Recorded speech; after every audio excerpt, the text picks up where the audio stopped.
Tudo bem, gente? Próximo bloco, então.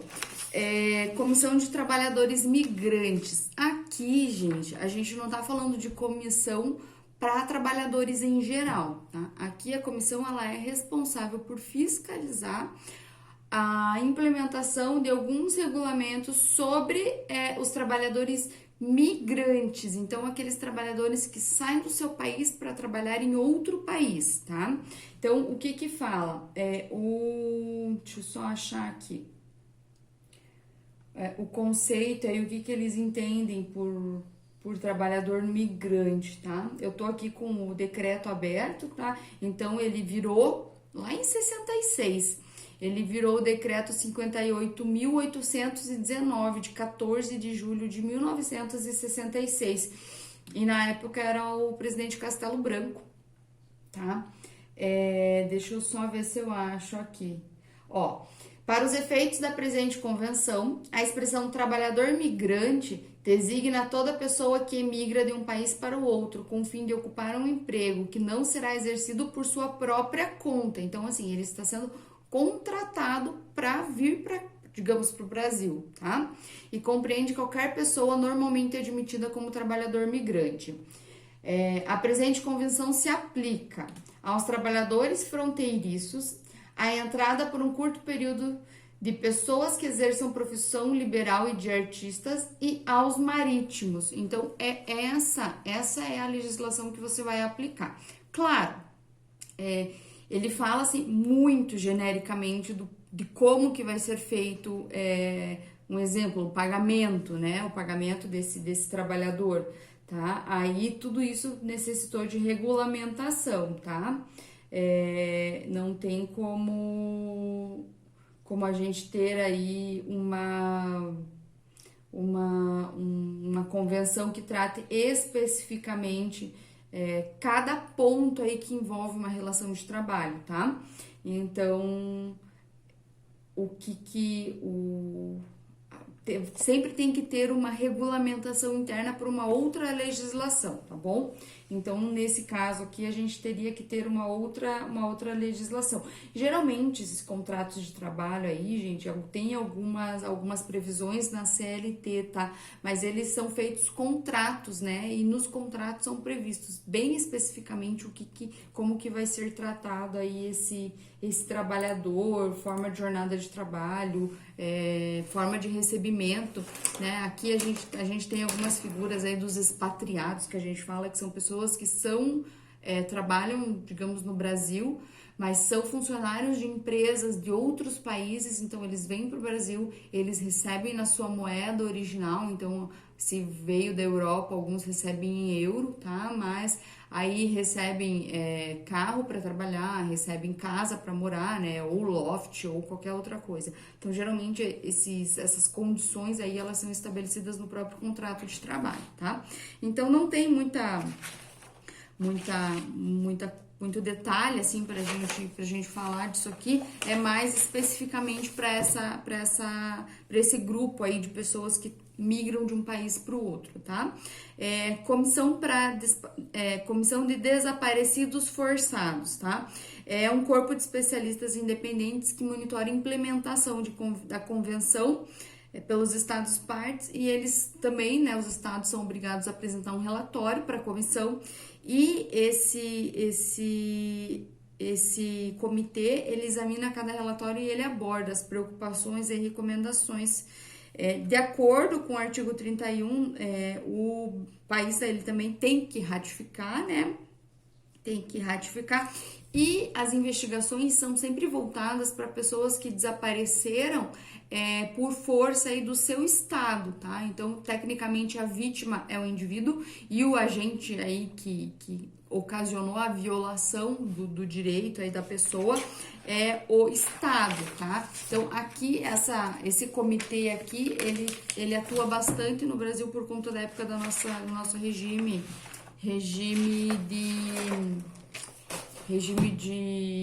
militar, né? Então, ele atua bastante aqui, tá? Então, Aí falando agora, gente, então os comitês são esses, tá? Os comitês da ONU. Então, os comitês em âmbito global, não âmbito regional, lembrando sempre que a gente tem duas esferas de atuação, né? A gente tem aí a organização a nível mundo, né? Que é a ONU, e a gente tem o sistema regional de proteção de direitos humanos, que a gente já vai iniciar, tá? Antes disso, a gente tem que falar um pouquinho mais sobre a Corte Internacional da Justiça, tá? Que tem um estatuto próprio aí, estatuto da CIJ. Corte Internacional de Justiça, a gente sempre se refere como CIJ, vou até colocar a sigla aqui para vocês saberem, tá? Então, ela é o judiciário da ONU, tá? Então, ela é a corte onde tudo é levado para ela, tá? Então, questões aí que tem que ser decididas entre um país e outro é levado para ela, tá? A competência aí para os sujeitos aí ativos e passivos são os estados, tá? Não vai ser levado aí uma questão de sei lá, que pode ser tratada pela Corte Interamericana de Direitos Humanos, tá? A questão de direitos humanos também, tecnicamente, vai ser levada aí no seu âmbito regional, tá? Para análise, para discussão. O que é levado para a Corte Internacional de Justiça são questões mais afetas aos próprios estados, um entre o outro, tá? Então, exemplo bom, aquele navio que não se sabe de onde que derramou aí, diziam inicialmente que era grego, né?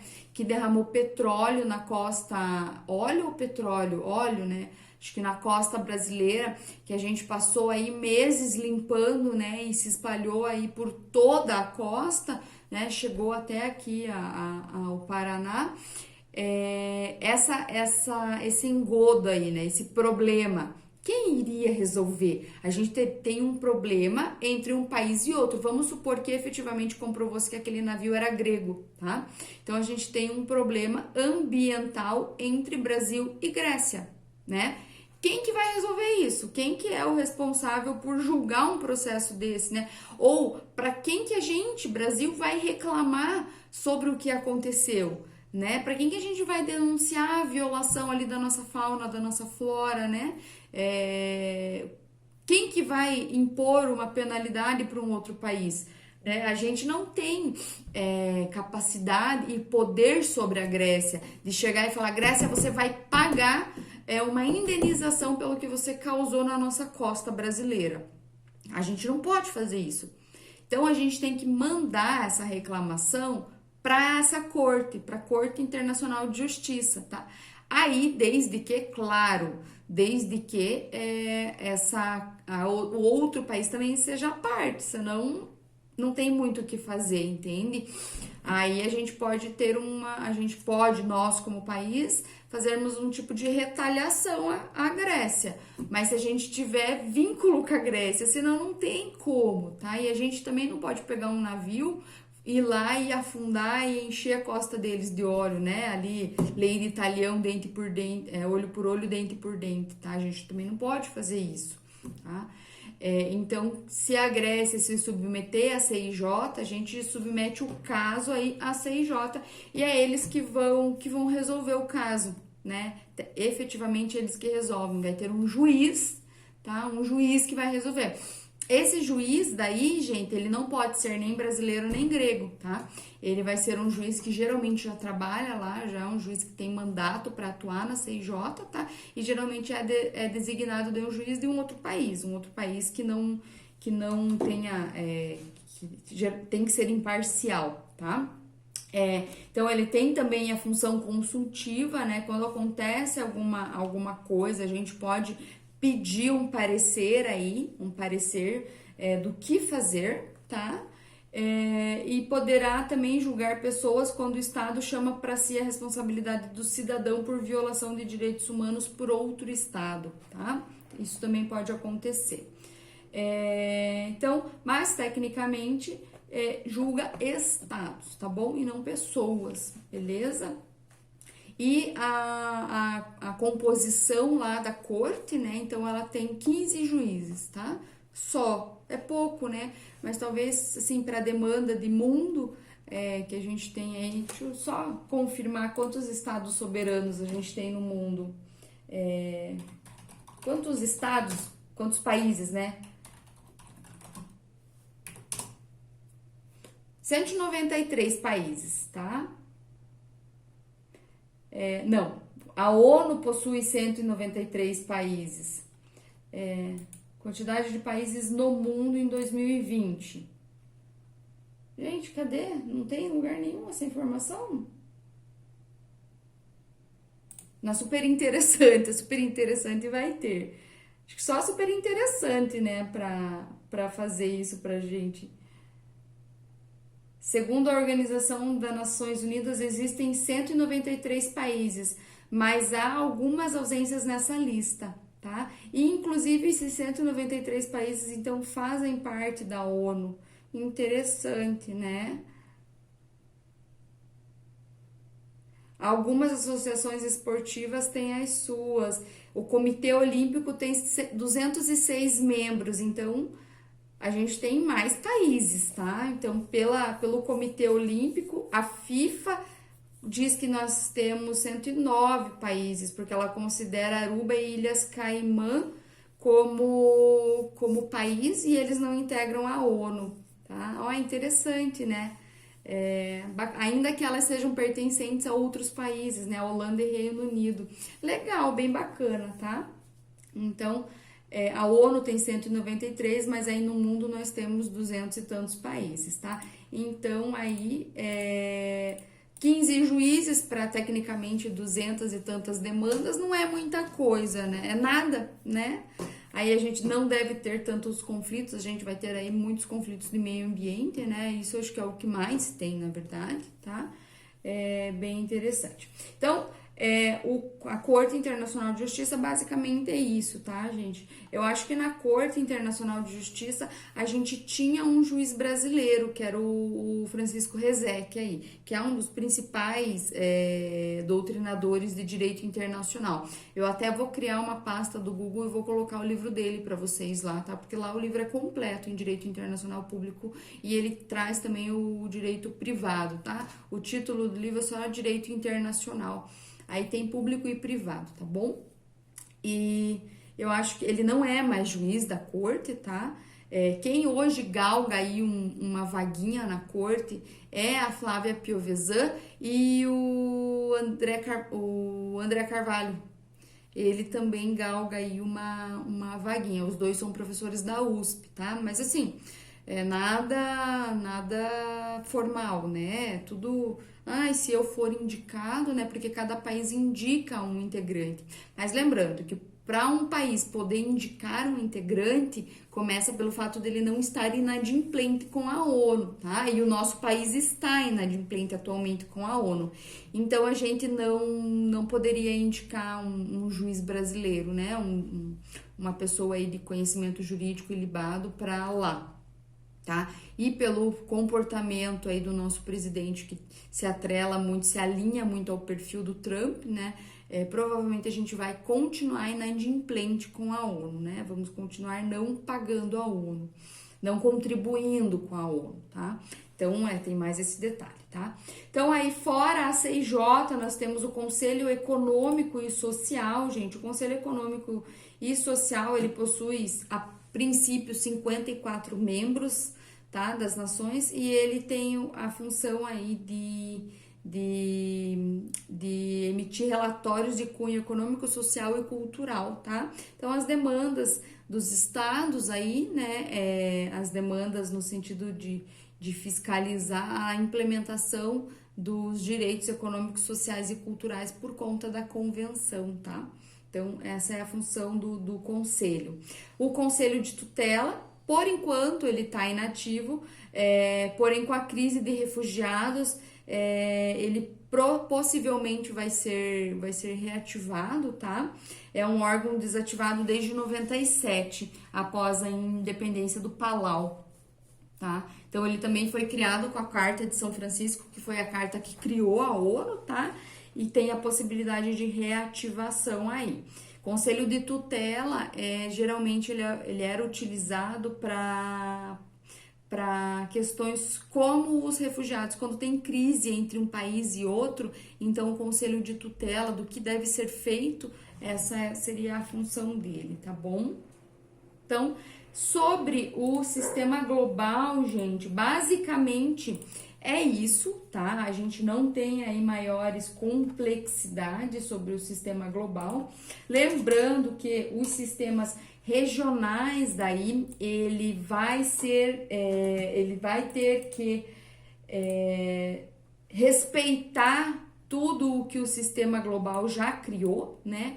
Então, os sistemas regionais, eles têm como base teórica, base legal, todos os diplomas já criados pela ONU, tá? Todas as convenções que a gente tem aqui, que foram criadas pela ONU e pelos seus organismos, né? Pelos seus comitês, pelos seus organismos, né? A gente tem que respeitar quando a gente está falando do sistema aí regional de proteção de direitos humanos. E falando de sistema regional, a gente tecnicamente vai ter aí 4, tá?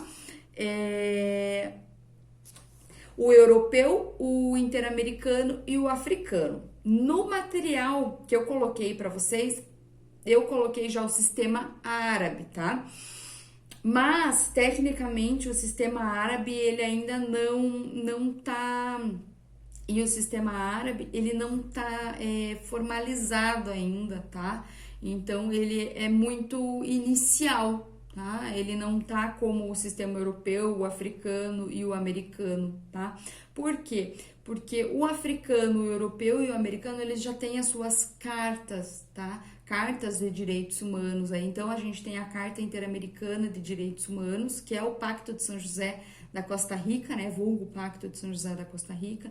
O sistema europeu, eles já têm a carta deles aí, reconhecendo os direitos em âmbito europeu, e eles já têm a formação, eles já têm a Corte de Direitos Humanos Europeia, tá?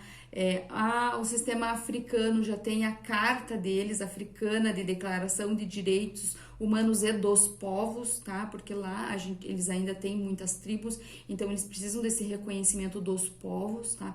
Então, assim, esse sistema interamericano, regional, eu sempre falo interamericano porque é o que a gente está inserido, né? Esse sistema regional, ele é o que vai dar efetivamente corpo para os direitos humanos, basicamente e etnicamente, né? Porque é muito fácil a gente pegar um sistema global, universal e tentar encaixar num país, tá? É muito fácil, por quê? Porque tudo vai se encaixar ou nada vai se encaixar. Lembrem-se que a gente tem aí, cada povo, cada país tem a sua cultura, tem as suas características, né? Nós, do Brasil, somos um povo muito diferente do Chile, por um exemplo, né? O sul do Brasil talvez seja mais parecido, mas o norte do Brasil é muito diferente, não tem como comparar. O próprio sul do Brasil e o norte do Brasil é diferente em algumas características, né? Então, assim, a regionalização é o que vai garantir uma efetividade dos direitos humanos, tá? Porque essa regionalização tende a uma aproximação do direito internacional com as peculiaridades e as necessidades do povo de cada região, tá?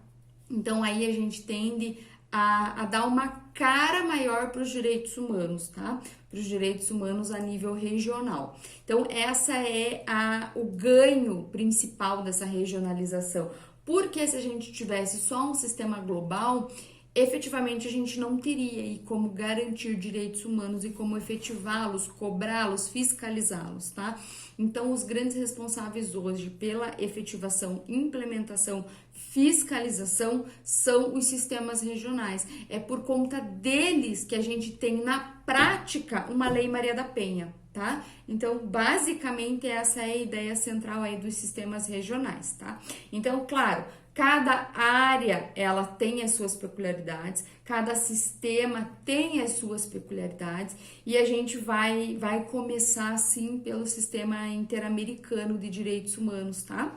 Que é o que a gente está inserido, os nossos países aí da América Latina e América e Caribe, né? A gente fala América Latina e Caribe, porque a América Central aí alguns não tão inseridos, tá bom? Então, a gente finaliza esse bloco e volta no próximo, terceiro e último da quarta aula, já finalizando analisando o sistema interamericano, beleza?